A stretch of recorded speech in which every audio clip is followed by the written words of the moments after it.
how far do you go with AI in the creation of ads? Right. So this is a hot debate, I think, particularly here in Cannes. It's like, will AI just make ads in the future, and we, replaces people?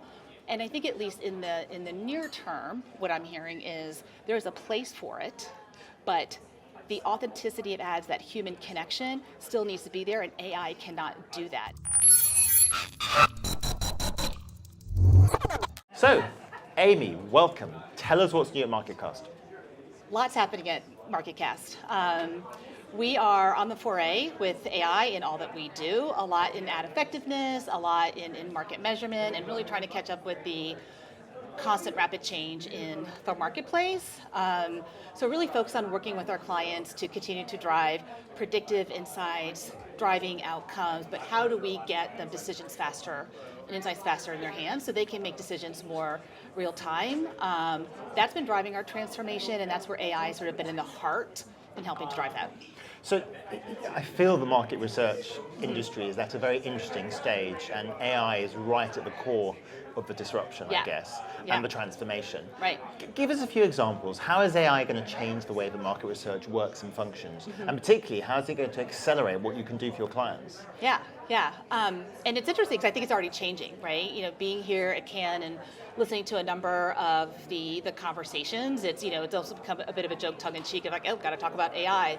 But it is here, right? And it's here to stay. And the way that it's been showing up in research, I can say particularly at MarketCast, is very much a focus on how do we drive speed to insights, how do we scale? So think speed, scale, but importantly not replacing the human piece of it. So for example, in our concept copy testing, we train large language models to be able to accurately predict off of real human data the outcomes of ads before they go to market. We're using it in our in-market measurement with brand effect. Our researchers are actually training the AI to write more prescriptive questions. We're also using it in our in-market product placement program measurement as well. So it's getting more insights, more granular insights, faster, so that we're getting data into the hands of our clients to be able to make real-time, like literally same-day decisions. So wow. It's been a big enabler, and I think the important piece I keep harping on with our team and in the clients is that it's not replacing the human insight. It's making us faster, it's making us smarter, leaner in some places, but the human is still in there, and bringing the human touch to how do we optimize, how do we go to market, how do I grow my brand at the end of the day, which AI alone doesn't do. What I find really fascinating about that, you're not talking about a kind of single centralized tech stack which is becoming AI powered. You just described AI being distributed across end-to-end, all of your operations. Has that been complex operationally to deliver? When we sat down maybe 2 years ago to really start thinking about how does AI show up, we need to harness it, we need it to help us be smarter. We first looked at it as, let's just put it everywhere and the boil the ocean approach, which then nothing's really going to get done. It's going to take too long. So we took a modular approach. So it was looking at each end of the research process, touch points to the client, and where do we see opportunity to drive speed? Where do we see opportunity to get granular insights that don't exist in the market today? And we're very surgical about where we place it in. And after each module, it began then to thread end to end for us. And I think, for us, that was a successful approach. And just to unpack it a bit, what do you mean by a more granular insight? Yeah. So for example, for our in-market ad measurement, there's a service that we have called IPP, so we're able to identify the different products in program placements. Right. And with AI, we can identify every single product that's in program, or think about a sponsorship event, at a PGA event, and there's multiple sponsors, multiple places where the logos are showing up.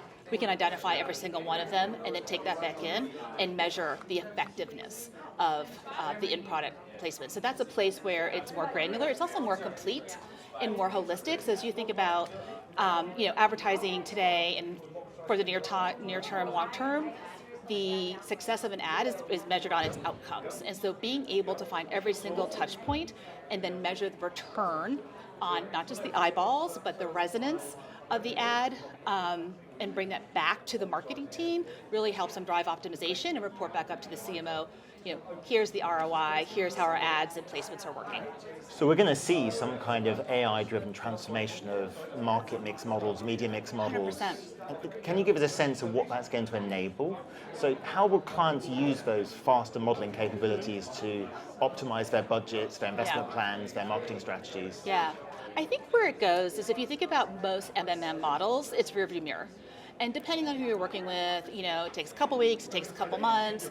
But at that point, oftentimes the marketing team has moved on. We've had to make a decision and you've kind of made it without the model. And then the model is just for learning going forward. What AI enables us to do is a couple things. One, it gives you more granular insights to feed into the model. So smarter, greater optimization, more attribution to each of the touch points that's driving the lift or the ROI. It also starts to enable real-time, meaning same-day marketing mix.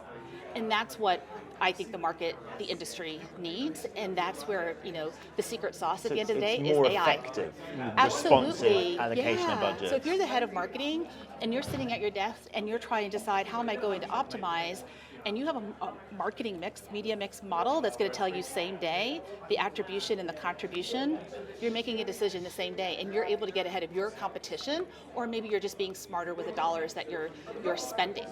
So I think that's at least the near-term future of where AI can go in those models. So the market research industry has been in the press a bit lately. There have been some concerns about bots and fraudulent responses. Does the industry need to do more to give clients confidence that we're unlocking the benefits of AI, but also dealing with some of those abuses or edge cases where there may be problems in the veracity? Data quality, right? Data quality issues. Yeah, so that's another place we're using AI is actually it's built throughout our operations to identify the fraudulent consumers, respondents, the bots, and so it's actually driving real-time clean data as the data comes into our lake. Before it gets processed, it's kicking it out if it's deemed to be fraudulent. And that's important. So if you think about using AI and the data coming out for the models that we just spoke about, the quality of the data dictates the outcome from those models. And so the quality of the data and the structure of that data need to be paramount. Otherwise, you're going to have false insights coming out, which then can kill an entire ad strategy at the end of the day. So it's super important. So I guess the obvious question is, are clients ready for the kind of speed and agility that these innovations enable? Often clients are not yet ready. They have quarterly decision-making cycles or even slower. They are having to change their operations to move at AI speed. 100%. Do you see clients having to go through a transformation to take advantage of these capabilities? Yes. 100%. I think there's at least two high-level stages, right? So one is the immediate, can I get insights and data immediately to make a decision? And that's where I think most of us are playing in today, which is, instead of it taking a week to deliver to you, I can get it to you same day or 24 hours. But it's largely in the same format as well. As we speed up, the second camp is it's different types of data. So it's not just the speed, but it's different types of data, more data points. And it's not about having more data so it's more complex, it's about making smarter decisions at the end of the day.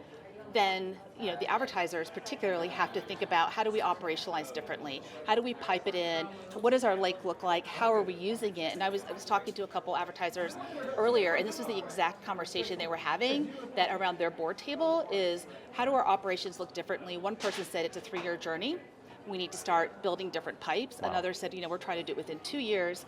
And whether it's 2, 3, but I think that was an accurate picture of there's a transformation that needs to happen. How do we operate differently with more data, better data, to be smarter and pipe it through their own enterprise?